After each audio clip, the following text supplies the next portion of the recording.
Next sir సీట్లు ఫీట్లు AP బీజేపీలో పట్లు ఇవాళ భారతీయ జనతా పార్టీ సమన్వయ కమిటీ సమావేశం జరిగితే రెండు ముఖ్యమైన అంశాలు. ఆ సమావేశానికి పార్టీలో క్రియాశీలకమైనటువంటి నాయకులు ఎవరు జీవీఎల్ నరసింహారావు, సోము వీర్రాజు, విష్ణువర్ధన్ రెడ్డి వీళ్ళ ముగ్గురు గైర్హాజరయ్యారు. సత్యకుమార్ కూడా గైర్హాజరయ్యాడు. తను ఏమన్నా నేను అనివార్య కారణాల వల్ల రాలేకపోతున్నాను, పార్టీ కొన్ని బాధ్యతలు అప్పచెప్పింది, అందుకని అవుట్ ఆఫ్ స్టేషన్లో ఉన్నాను, అందుకని అటెండ్ కాలేకపోయానని చెప్పారు. వీర్రాజు గారు ఏమన్నా జ్వరం అని చెప్పారంట. జీవీఎల్ గారు ఏం రీజన్ చెప్పలేదు, విష్ణువర్ధన్ రెడ్డి గారు ఏం రీజన్ చెప్పలేదు. మొత్తానికి వీళ్ళు ముగ్గురు కూడా టిక్కెట్లు ఆశించి భంగపడ్డారు. ఇప్పటివరకు వారి మీద ఉన్నటువంటి దాంట్లో టీడీపీ బీజేపీ గ్రూప్ ఒకటి, వైసీపీ బీజేపీ గ్రూప్ అనుకుంటే వైసీపీ బీజేపీ గ్రూప్ అని వారి మీద ముద్ర విమర్శలు చేస్తూ ఉంటారు కొంతమంది. మరి వాళ్ళు ముగ్గురు రాకపోవటం వెనక వాళ్ళకి సీట్లు దక్కలేదు కాబట్టి వాళ్ళు రాలేదనేటువంటి భావన వ్యక్తం అవుతుంది. సరే, వీర్రాజు గారి విషయంలో అనపర్తి సీట్ ఇవ్వాలి, లేదా రాజమండ్రి రూరల్ ఇవ్వాలి, లేకపోతే రాజమండ్రి ఇది ఇవ్వాలి అని అంటున్నారు. సరే, వారు కావాలంటే కుప్పం అయినా తీసుకోవచ్చు, పిఠాపురం అయినా తీసుకోవచ్చు, లేకపోతే ఇంకేదైనా తీసుకోవచ్చు, ఎన్నో ఇష్యూ మంగళగిరి అయినా తీసుకోవచ్చు, ఇబ్బంది ఏం లేదు. అంటే వారికి ఫెసిలిటీ ఉన్నటువంటి పరిస్థితిని బట్టి సర్దుబాటు చేసిన దాన్ని బట్టి సరే ఏదన్నా కానీ ఆ విషయంలో అది ఒకటి నడుస్తూ ఉంది. సరే, మరొక అంశం విషయంలో ఇప్పుడు సరే మొత్తానికి అభ్యర్థులకు సంబంధించిన దాంట్లో కంక్లూషన్కి వచ్చారు. ఒక కంక్లూషన్కి అంటే దీంతో కొంతమంది పార్టీ బీజేపీ రాష్ట్ర శాఖ రెండుగా చీలిపోయింది అని కొంతమంది విమర్శలు చేస్తున్నారు. కొంతమంది లేదు వీళ్ళందరూ రాలేదంటే తీవ్ర అసంతృప్తి వ్యక్తం చేస్తున్నారు, కొంతమంది చేస్తున్నారు. సరే, అట్లాంటిది ఏమి ఉండదు. భారతీయ జనతా పార్టీ అనేటువంటిది జనరల్గా ఏదైనా ఉన్నా కానీ ఇంటర్నల్గా సన్నాయి నొక్కులు నొక్కోవాల్సింది తప్పితే బయటకు వచ్చి మైకుల ముందు లేకపోతే మీడియా ముందో లేకపోతే ఇంకెక్కడన్నానో పబ్లిక్గా మాట్లాడేటువంటి పరిస్థితి నాయకత్వంలో ఉండదు. వాళ్ళకి అట్లాగని మాట్లాడితే వాళ్ళని అక్కడ కట్ చేస్తే రెండోసారి వాళ్ళకి ఎంట్రీ కూడా ఉండదు అన్నమాట. అందుకని పార్టీలో ఇంటర్నల్గా ఏదన్నా కానీ ఇంటర్నల్ సమాచారం తప్ప బయటకు ఉన్నటువంటిది కాదు. సరే, ఇందులో మనం గమనించాల్సింది ఏంటంటే పోటీ చేసేటువంటి అభ్యర్థులకు సంబంధించి ఆల్మోస్ట్ ఒక కంక్లూషన్కి వచ్చేసారట. అందులో మనం రాజమండ్రి నుంచి పురంధేశ్వర్ గారు కంటెస్ట్ చేస్తున్నారు, అట్లాగే అనకాపల్లి నుంచి సీఎం రమేష్ గారు, అట్లాగే అరకు కొత్తపల్లి గీత గారు, రాజంపేట కిరణ్ కుమార్ రెడ్డి గారు మాజీ ముఖ్యమంత్రి, తిరుపతి వరప్రసాద్ మాజీ ఎంపీ, నర్సాపురం శ్రీనివాస్ వర్మ. సరే, ఇదొకటే శ్రీనివాస్ వర్మదే అందరికీ ఆశ్చర్యం, త్రిపులార్కి ఇస్తారని చెప్పని అనుకున్నారు, కానీ త్రిపులార్కి ఇవ్వకపోవడంతో ఇప్పుడు మొత్తం రాష్ట్రంలో అదొక పెద్ద ప్రకంపనలు సృష్టించేటువంటి అంశమైంది. పార్టీలకి తీవ్రమైనటువంటి ప్రకంపనలు వస్తూ ఉన్నాయి. ఇక నెక్స్ట్ బీజేపీ అసెంబ్లీ అభ్యర్థులుగా చూస్తే దాదాపు హెచ్చర్ల నుంచి నడికుదిటి ఈశ్వరరావు గారి పేరు ఫైనల్ అయిపోయిందంట. అట్లాగే విజయవాడ వెస్ట్ సుజనా చౌదరి గారి పేరు ఫైనల్ అయిపోయిందంటున్నారు. బద్వేరు పనతల సురేష్, ఆధోని పార్థసారథి. యాక్చువల్గా ఆధోనికి సంబంధించి అక్కడ వేరే నేమ్ అనుకున్నారు కానీ బట్ అక్కడ ఎందుకనో మళ్ళీ పార్థసారథి పేరే డిస్కషన్ జరుగుతూ ఉంది. అక్కడ ఎవరైతే పారిశ్రామికవేత్త తన పేరు అనుకున్నారు, డాక్టర్ పాడేరు ఉమామేశ్వరరావు, అంటే ఇక్కడ సరే పాడేరు ఉమామేశ్వరరావు పేరు ఫైనల్గా వినిపిస్తుంది. ధర్మవరం వరదాపురం సూరి లేదా సత్యకుమార్ పేరు ఆల్మోస్ట్ ఫైనల్ అయిపోతుందని చెప్తున్నారు. జమ్మలమడుగు ఆదినారాయణ రెడ్డి, కైకలూరు కామినేని శ్రీనివాసు, కొంత అవకాశం కూడా తపనా చౌదరి కంటెస్ట్ చేస్తారంటున్నారు కానీ బట్ కైకలూరు కామినేని శ్రీనివాస్దే ఆల్మోస్ట్ ఫైనల్ అయిపోయే పరిస్థితుంది. వైజాగ్ నార్త్ విష్ణుకుమార్ రాజు ఫైనల్ అయిపోయింది. ఇక లాస్ట్ వన్ బద్వేలు, అంటే 10 ఎమ్మెల్యే సీట్లో బద్వేల్లో మాజీ ఐఏఎస్ అధికారి దాసరి శ్రీనివాసులు గారి పేరు ఆల్మోస్ట్ కన్ఫర్మ్ అయిందని చెప్తున్నారు. అంటే గతంలో స్పెషల్ చీఫ్ సెక్రటరీగా పనిచేస్తున్నారు ఆయన. సరే, మొత్తంగా 10 పేర్లు, 10 అసెంబ్లీలు, ఒక 6 ఎంపీ స్థానాలకు సంబంధించిన దాంట్లో అనౌన్స్మెంట్స్, ఇది ఫైనల్ లిస్ట్ అంటున్నారు. ఇంకేదన్నా చేంజ్ అయితే కొంచెం ఏదైనా ఒకటి అటు ఇటుగా అవ్వచ్చేమో. సరే, నర్సాపురం రఘురామకృష్ణరాజు గారికి అనుకున్న సీటు విషయంలో అక్కడ వారిని వర్మను నుంచోబెట్టారు కాబట్టి టీడీపీ నుంచి ఆయనకు ఉండి అసెంబ్లీ స్థానాన్ని ఇచ్చి తెలుగుదేశం పార్టీ ఆయన క్యాబినెట్లోకి తీసుకోవాలని చెప్పని ఒక ప్రపోజల్ పెట్టారని, అదేవిధంగా ఎవరైతే త్రిపులార్ అభిమానులు ఆయన స్పీకర్గా ఇస్తే బాగుండిద్ది, అప్పుడు ప్రభుత్వం వచ్చి ఆయన స్పీకర్గా ఉంటే కనుక అపోజిషన్గా ఉన్నటువంటి వైసీపీ విషయంలో ఆయన కొంచెం కఠినంగా వ్యవహరిస్తారు, అదైతే బాగుండిద్ది అనేటువంటి కొంతమంది జోకులు కూడా వేస్తూ ఉన్నారు. సరే, స్పీకరే ఇస్తారా లేకపోతే మంత్రి ఇస్తారా లేకపోతే ఏమి ఇస్తారా అనేటువంటిది చంద్రబాబు నాయుడు గారి నిర్ణయం. చంద్రబాబు నాయుడు గారు అయితే ఉండి ఇవ్వటానికి ఆ రకమైనటువంటి ఇండికేషన్స్ని పంపించారని చెప్పని చర్చ జరుగుతూ ఉంది. దీని మీద ఇంకొక సీటు కూడా బీజేపీ ఆశిస్తున్నా. 11వ సీటు కూడా అడుగుతుంది అనుకుంటున్నారు. 11 కాబట్టి 111 తీసుకోమనండి, ఏమో తప్పే ఉంది, ఎక్కడుండే ఇవ్వటానికి. పాపం ఇప్పటికే 24 ఇస్తే దాంట్లో 3 బీకేసుకున్నారు పవన్ కళ్యాణ్ గారి దగ్గర. 3 ఎంపీలు ఉంటే 1 బీకేసుకున్నారు. ఎన్ని బీకేసుకుంటారు నాకు అర్థం కాదు. ఏంటి వీళ్ళు 0.8% ఉండే ఎందుకంటే వీళ్ళకి సీట్లు మామూలుగా. అదేమంటే మాకు అంటారు ఏంటి, ఎందుకు, ఎవరున్నారు? క్యాడర్ లేదు, క్యాడర్ ఉంటే లీడర్ లేరు. లీడర్లు ఉన్నారు, లీడర్లకు ఏముంది? ఓయమ్మ, లీడర్లకు ఏముంది? లీడర్లు చాలామంది ఉన్నారు, ఓట్లే లేవు. లీడర్లు ఉన్నారు. సరే, ఏదైనా కానీ ఇబ్బందికరమైనటువంటి పరిస్థితి. ఇప్పుడు ఈ లిస్టు ప్రకారంగా చూస్తే అంటే వాళ్ళు కొంత సుజనా చౌదరి గారిని కూడా అడిగారట, ఏంటండి మీరు ఎమ్మెల్యేగా ఏంటి అని అంటే అధిష్టానం వెళ్ళాలి అని చెప్తుంది.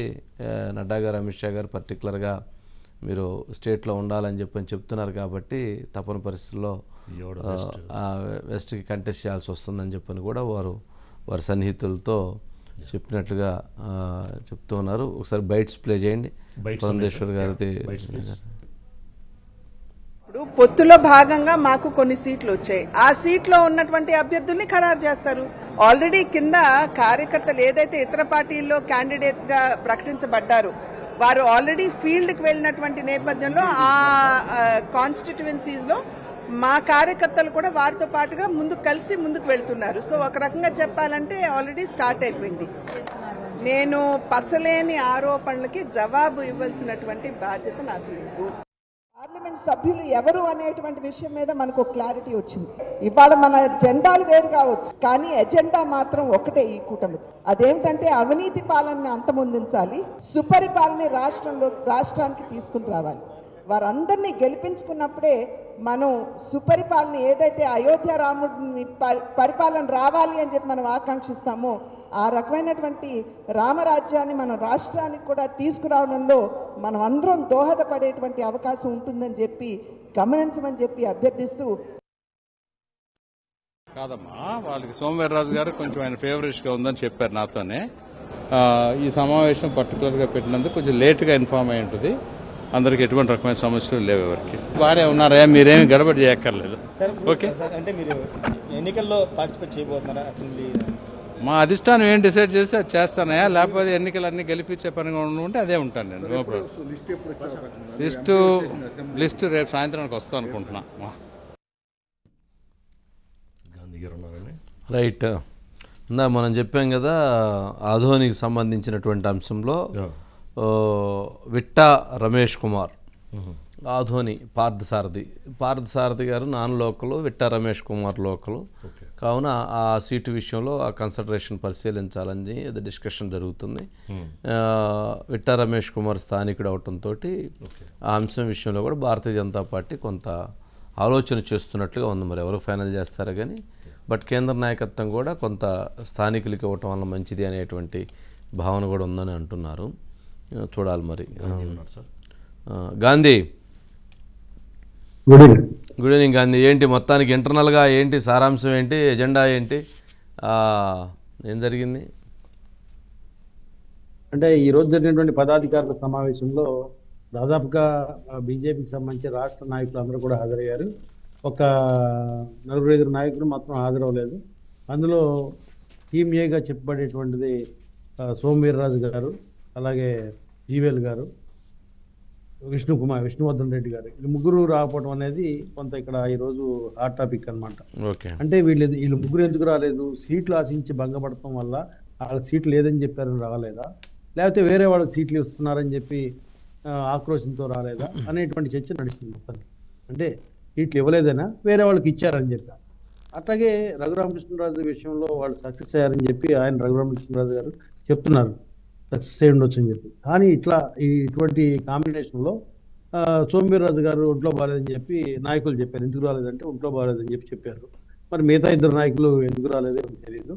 సత్యకుమార్ గారు కూడా రాలేదు. కానీ సత్యకుమార్ గారు కూడా ఏదో ఆరోగ్య కారణాలు అని చెప్పి ఆయన ముందే పార్టీకి చెప్పినట్లుగా ఒక ట్విట్టర్లో కూడా ఆయన పెడతాం జరిగింది. ఎందుకంటే ఆయన యాస్పిరెంట్ ప్లస్ ఆయనకి టికెట్ కూడా దాదాపుగా ధర్మవరం టికెట్ ఖాయమవుతుందని చెప్తున్నారు. కాబట్టి ఆయన విషయంలో ఇంకా దానిలో సంకోచించాల్సిన అవసరం లేదు. ఈ ముగ్గురు నాయకులు రాకపోవడం అనేది కూడా కొంత ఇది. అట్లాగే ఈ రోజు జరిగినటువంటి కార్యక్రమంలో ఈ 10 అసెంబ్లీ సీట్లకు సంబంధించినటువంటి మేధోమథనం కూడా జరిగినట్టు తెలుస్తుంది. దానికి సంబంధించి ఈ 10 సీట్లను కూడా ఎవరు కేటాయించాలి దాని మీద ఒక స్పష్టత వచ్చి డ్రాఫ్ట్ గా కొంతమంది అభ్యర్థులు కూడా ఈ దీనికి అనుకోవటం జరిగింది. రేపు ఎల్లుండో వీటిని ప్రకటిస్తారు. అయితే ఈ 6 పార్లమెంటు సభ్యుల్ని మీడియా ముఖంగా రాష్ట్ర ప్రజలందరికీ పరిచయం చేశారు. ఇప్పుడు వరకు అలాట్ చేసినటువంటి 6 పార్లమెంట్ స్థానాలు ఎవరైతే సీఎం రమేష్ గారు, కొత్తపల్లి గీత, శ్రీనివాస్ వర్మ, ఇట్లా మొత్తం అందరినీ, పురంధేశ్వరి గారు, కిరణ్ కుమార్ రెడ్డి గారు, ఇట్లా వీళ్ళందరినీ కూడా పరిచయం చేసి వీళ్ళకి సీట్లు ఇస్తున్నాము గెలిపించని చెప్పి. అట్లాగే కేంద్రం నుంచి 2 సిద్ధార్థనాథ్ సింగ్ అలాగే అరుణ్ పాండే ఇద్దరు కూడా వాళ్ళు దూతలుగా వచ్చారు. వాళ్ళు రాష్ట్ర ఇన్ఛార్జీలుగా ఉన్నారు. వాళ్ళు కూడా వచ్చి ఇందులో శివప్రకాష్ జీ, అరుణ్ సింగ్ బాగుంటుందని చెప్పి శివప్రకాష్ జీ, అరుణ్ సింగ్ జీ ఇంకొక సీట్ కూడా అడిగితే బాగుంటుందని చెప్పి మరి పైనుంచి అమిత్ షా గారు లేకపోతే నడ్డా గారు చెప్పారో లేకపోతే వీళ్ళ మేధామదంలో వచ్చినటువంటి తాగు తెలియదు కానీ ఇంకో సీట్ అడగాలని చెప్పి ప్రయత్నిస్తాం. ఇప్పటికే జనసేన ఒక 3 సీట్లు త్యాగం చేసే 3+ అంటే వాస్తవంగా 30 సీట్ల దాకా జనసేన తీసుకునే సీట్లని అందులో 24 కోసి 24లో 3 కోసేసి ఇప్పటికే దాదాపుగా చాలా చోట్ల ఆ పార్టీ సంబంధించిన నాయకులందరూ కూడా అసంతృప్తులు అందరూ మీటింగ్లు పెడతాం, ధర్నాలు చేయడం అన్ని కూడా చేస్తున్నారు. ఈరోజు ముమ్మడివరం నియోజకవర్గంలో పితాని బాలకృష్ణ కూడా చాలా మీటింగ్ పెట్టి గట్టిగా పార్టీని విమర్శించే పరిస్థితి ఉంది. ఇటువంటి పరిస్థితిలో వీళ్ళు ఇంకో సీటు అని చెప్పి ఆల్రెడీ ఎక్కడన్నా గెలిచి రాష్ట్రం 2019లో గెలిచి ఆ సీటు ఇంకో 4 సీట్లు ఉండంటే పర్లేదు. 0.8% ఓట్ బ్యాంక్ తెచ్చుకున్నటువంటి బీజేపీ పార్టీ రోజుకొక గొద్దెం కోరికలు కోరుతుంది ఏంటని చెప్పి సగటు తెలుగుదేశం పార్టీ కానీ లేదా జనసేన వాళ్ళు కానీ అభ్యంతరాలు అయితే మాత్రం వ్యక్తం చేస్తున్నారు. ఇందులో అసలు ఎందుకు వాళ్ళకి సీట్లు ఇవ్వాలి, ఎవరు గెలుస్తారా, గెలిచారా, ఎందుకు ఇవ్వాలనే ప్రశ్న ఇక్కడ వస్తుంది.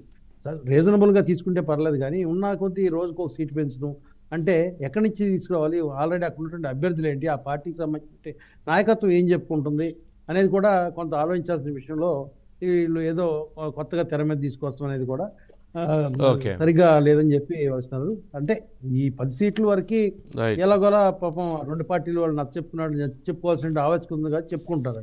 ఇంకా మళ్ళీ ఒకటి అంటే ఇంకా సాధ్యపడే పరిస్థితి అయితే మాత్రం కనిపించలేదు. Okay, right Gandhi.